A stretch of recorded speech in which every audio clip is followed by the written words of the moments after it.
Bollywood silver screen presenting प्रे। वक्त होता है 1719 का, जहां पर हम एक लड़की को दिखाया जाता है जो अपने डॉग के साथ शिकार कर रही होती है। इस लड़की का नाम नारू है और नारू एक शिकारी बनना चाहती है। दरअसल वो एक हिरन पर घात लगाकर बैठी हुई होती है और इससे पहले कि वो हिरन को मारती अजीब सी तेज आवाज आती है जिससे हिरन भाग जाता है। वो भी हिरन का पीछा करती है लेकिन हिरन यहाँ से निकल चुका है। नारू के साथ जो उसका डॉग होता है वो एक ट्रैप में फंस जाता है। नारू को नहीं पता कि ये ट्रैप यहाँ पर किसने लगाया है और तभी उसे आसमान की ऊंचाइयों से बादलों के ऊपर से किसी चीज की आवाज आती है और जब वो चट्टान की चोटी के ऊपर जाकर देखती है तो वहाँ पर एक एलियन शिप होता है। लेकिन ये 18वीं शताब्दी है। इस वक्त में साइंस और टेक्नोलॉजी ने किसी भी तरह की तरक्की नहीं की थी, इसीलिए इंसानों को एलियन शिप के बारे में कुछ नहीं पता होता। नारू यहाँ से अपने भाई के पास जाती है जो कि बहुत अच्छा शिकारी होता है और वो उसे कहती है कि मैंने आसमान में आज एक बहुत बड़े पक्षी को देखा। दरअसल वो उसी एलियन शिप के बारे में बोल रही होती है। उसे लगता है कि वो आसमान में उड़ता हुआ कोई पक्षी है। वो अपने भाई से कहती है कि मैं उसका शिकार करूंगी, जिसके बाद मैं एक बहुत बड़ी शिकारी बन जाऊंगी। इसके बाद नारू अपने घर में आती है जहाँ Please subscribe me for more videos. पर उसकी मॉम को दिखाया जाता है जो जड़ी बूटियों से दवाइयाँ बनाती है और उसकी मॉम को नारू का शिकार करना बिल्कुल पसंद नहीं है। वो नारू को समझाती है कि तुम्हें शिकार न करके दूसरे कोई अच्छे काम करने चाहिए, पर नारू अपनी मॉम की बात नहीं सुनती। इसके बाद नारू की मॉम उसे जंगल में खास तरह का फूल जड़ी बूटी लाने के लिए भेजती है और जब वो जंगल में होती है तभी वो देखती है कि उसका भाई और उसके कुछ और साथी जंगल में एक शेर का शिकार करने के लिए जा रहे हैं, क्योंकि वो शेर इनके एक साथी को अपने साथ उठाकर ले गया है। नारू कहती है कि मैं भी तुम्हारे साथ आऊंगी, लेकिन कोई उसे अपने साथ नहीं ले जाना चाहता। नारू का भाई कहता है कि उसे जड़ी बूटियों की नॉलेज है और अगर हमारा साथी जख्मी हुआ तो ये उसकी मरहम पट्टी कर सकती है। और अब नारू भी इनके साथ जंगल में शेर का पीछा करने के लिए चली जाती है। कुछ दूर जाने के बाद इन्हें शेर तो नहीं मिलता, लेकिन अपना वो साथी मिल जाता है जिसे शेर उठाकर ले गया था। ये बहुत ज्यादा जख्मी होता है। नारू इसका इलाज करती है, इसका खून बंद हो जाता है, जिसके बाद ये उसे उठाकर वापस घर की तरफ लौट चलते हैं। अब यहाँ पर अंधेरा हो चुका है और चारों तरफ घना जंगल है। नारू का भाई कहता है कि तुम सब वापस गांव में कबीले में लौट जाओ, मैं उस शेर का शिकार करके वापस लौटूंगा। नारू कहती कि मैं भी तुम्हारे साथ चलूंगी, लेकिन उसका भाई उसे अपने साथ नहीं ले जाता और वो शेर का शिकार करने के लिए निकल पड़ता है। और जब ये सब के सब कबीले की तरफ जा रहे होते हैं तभी नारू वहाँ पर एक मरे हुए सांप को देखती है जिसे बहुत अजीब तरीके से मारा गया होता है। अति अजीब से पैरों के निशान भी और खून पेड़ के बहुत ऊपर तक लगा होता है और ये शिकार उसी एलियन ने किया है जिस एलियन शिप को आज सुबह नारू ने देखा था। उसके अंदर से एक ऐसा एलियन हमारी दुनिया में आया है जो कभी भी गायब हो जाता है और इस एलियन को प्रेडेटर कहा जाता है। और अब नारू को लगता है कि उसके भाई की जान खतरे में है। ये कोई बहुत बड़ा जानवर है जो इस जंगल में आ चुका है। वो अपने भाई तक पहुंच जाती है, उसे पैरों के निशान के बारे में बताती है, लेकिन उसका भाई पैरों के निशान वाली बात पर ध्यान नहीं देता। वो कहता है कि हम शेर की गुफा के पास है और हमें अपने लक्ष्य पर ध्यान देना चाहिए। नारू का भाई अपने एक साथी को और नारू को कहता है कि तुम पेड़ के ऊपर चले जाओ, मैं गुफा की तरफ शेर का शिकार करने के लिए जा रहा हूँ। वो गुफा की तरफ चला जाता है। नारू उस लड़के के साथ पेड़ के ऊपर चढ़ जाती है और तभी यहाँ पर शेर आ जाता है जो नारू के साथी के ऊपर हमला करके उसे मार देता है। इसके बाद वो नारू के ऊपर भी हमला करता है, लेकिन नारू उसे जख्मी कर देती है और तभी वो दूर जंगल में एक लाल रंग की रोशनी देखती है जिससे उसका ध्यान भटक जाता है और वो पेड़ से नीचे गिर के बेहोश हो जाती है। नारू को जब होश आता है तो वो अपने घर पर होती है। उसके भाई ने शेर को मार दिया है और अब उसे कबीले का नया चीफ बना दिया गया है। जंगल में इस शेर का बहुत आतंक था और अब शेर को मारने के बाद सबको ये लगता है कि खतरा पूरी तरह से टल चुका है, लेकिन नारू जानती है कि जंगल में कोई और भी चीज है जो शेर से भी खतरनाक है। वो अपने भाई को ये बात बताती है, लेकिन उसका भाई उसकी बातों पर विश्वास नहीं करता। अगली सुबह नारू को दिखाया जाता है जो अपने डॉग के साथ जंगल में उस दूसरे शिकारी को ढूंढने के लिए चली जाती है। वही हमें प्रेडेटर को दिखाया जाता है जो एक भेड़िए का शिकार कर देता है और यहाँ नारू उसी प्रेडेटर को ढूंढ रही है। जब वो जंगल में आगे बढ़ रही होती है तभी वो दलदल में गिर जाती है, लेकिन वो किसी तरह से रस्सी को पेड़ तक पहुंचाकर उस दलदल से बाहर आ जाती है। वो जब थोड़ा सा आगे जाती है तो देखती है कि वहाँ पर भालू ने एक शिकार किया है।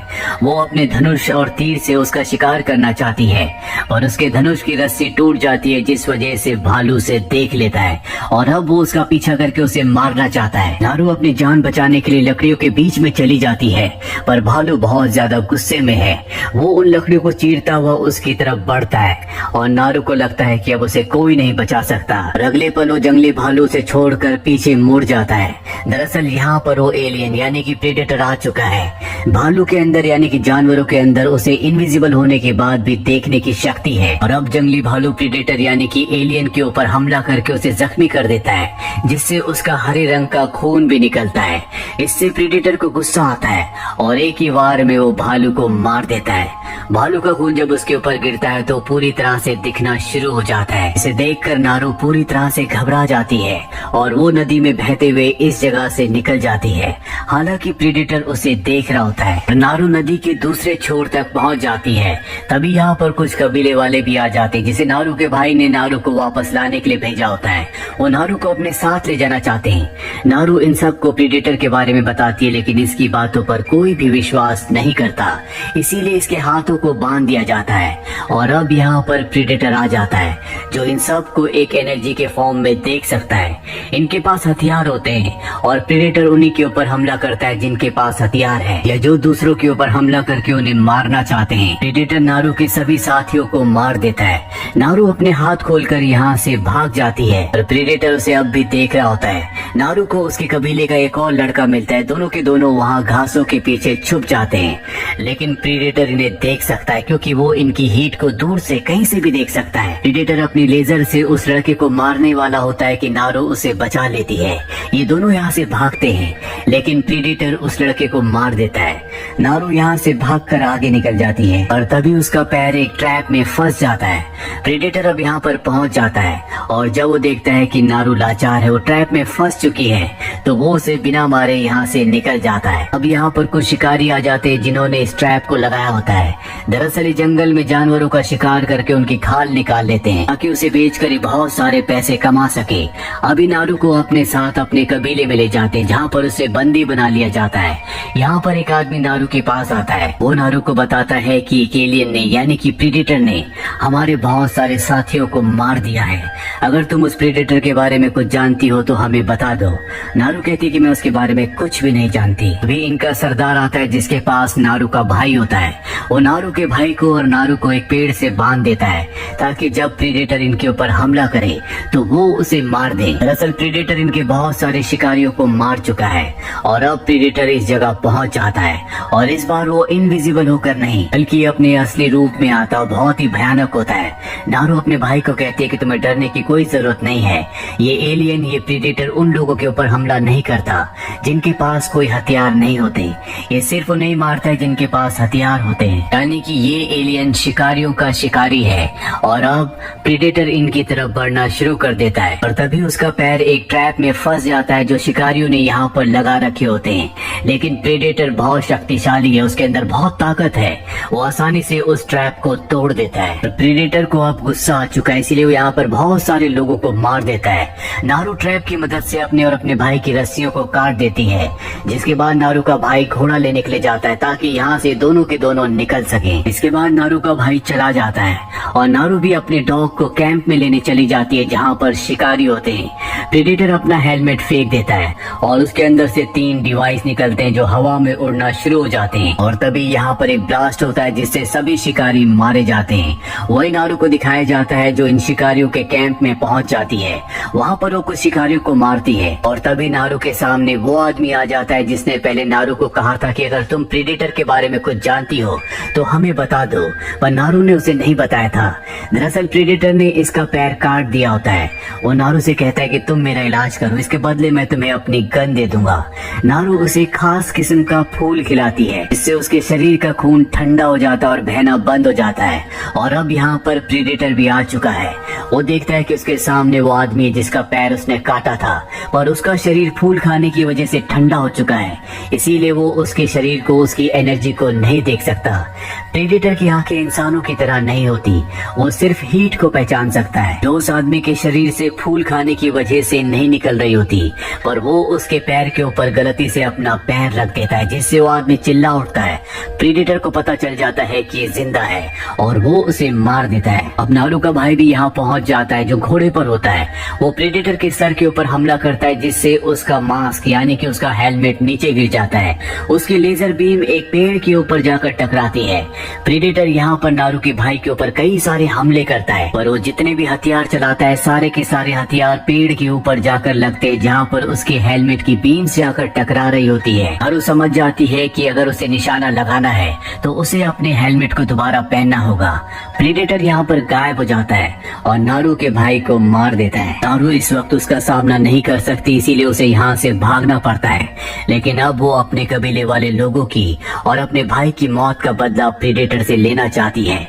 इसीलिए एक शिकारी के ऊपर हमला करती है जो नदी के दूसरी तरफ होता है और उसे प्रेडेटर का चारा बनाकर एक जगह रख देती है और खुद उस फूल को खा लेती है जिससे खून का संचार यानी कि जो खून का तापमान होता है वो पूरी तरह से ठंडा हो जाता है।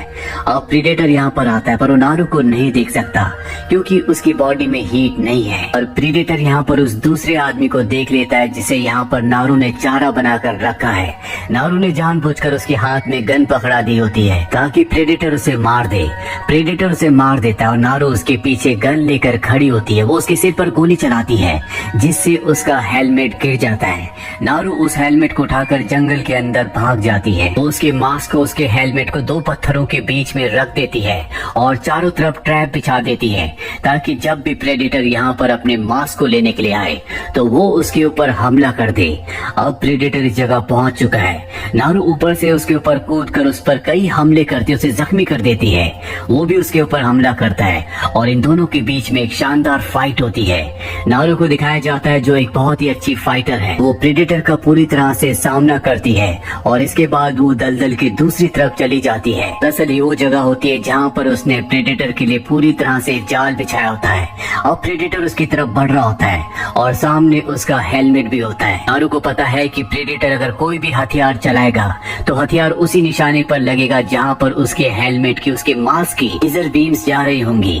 अब उसके सामने नारू है और नारू के पीछे हेलमेट होता है और तभी प्रेडेटर उस पर हमला करता है, उस पर हथियार चलाता है, लेकिन उसे नहीं पता होता कि उसके हेलमेट की उसके मास्क की जो लेजर बीम्स है वो खुद प्रेडेटर के सर से टकरा रही हैं और जैसे वो हमला करता है तो उसका हथियार उसे ही मार देता है जिससे इस प्रेडेटर की इस खतरनाक एलियन की मौत हो जाती है। जिसके बाद नारू वापस अपने कबीले में आती है। उसके पास प्रेडेटर का सर भी होता है, साथ ही उसने उसके हरे खून को अपने चेहरे पर लगा रखा होता है और अब नारू को कबीले का नया चीफ बना दिया जाता है।